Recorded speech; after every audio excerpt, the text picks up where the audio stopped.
Oh, stranger. そんなものがお前にこの爪欲しいな楽しませそれがいいな I was not ready for the ending to this one. In the early 2010s, two 15-year-old friends were camping at a state forest with their families. One night, the friends decide they want to go explore the woods around their campsite, but they want to see how far they can get without using a flashlight. A little ways into their trip, they start to hear some whispering behind them, and they quickly turn around, pull out their flashlights, and start looking for what was making the sound. After a short search, they don't find anything, and so even though they're a little bit freaked out, they decide to put their flashlights away and carry on into the woods. After a little while, they start to hear the whispering again. So they pull out their flashlights. Now they're determined to find out what the heck is making this sound. They do a very thorough search, they don't find anything, and at this point, they're too freaked out and they decide to start heading back.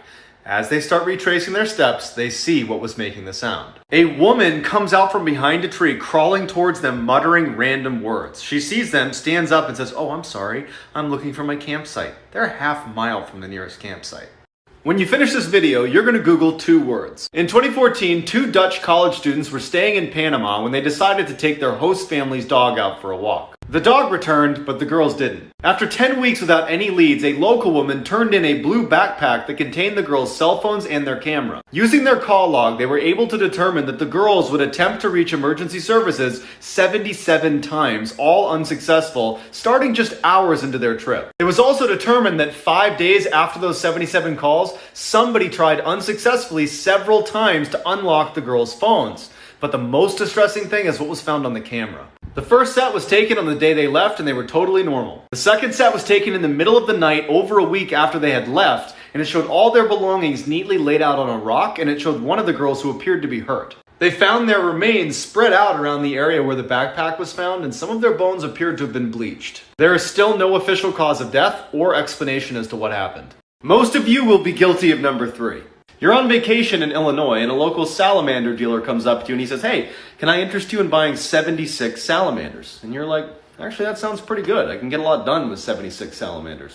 Give me all 76. You fool. 75 is the legal limit. On the last day of your tobogganing trip to South Dakota, you're feeling tired, and so you decide to avoid the slopes that day and hit up the local cheese factory and take a tour. You get inside, you start feeling sleepy, and you decide, you know what, this is a good place to take a nap, and so you do. You fool. It's illegal to nap in cheese factories in South Dakota. It's nighttime and you've just arrived in New Hampshire for the National Spelunking Championship and you're totally stressed about the competition the next day. So you go down to the beach to collect yourself, clear your mind, and you notice a huge amount of seaweed on the beach and you think, maybe I should collect this. And so you do. You fool. You can't collect seaweed at night in New Hampshire. This girl literally lived a nightmare. A 17-year-old girl was watching TV late at night when her motion detector lights in her driveway suddenly went on. She assumed it was just an animal, so she got up, drew the blinds, and went back to watching TV. Then a little bit later, it happened again. Before she could even react, she looks over and clearly makes out a silhouette of a person right behind the blinds who starts banging aggressively on the window. The girl stands up and goes, "I'm gonna call the cops!"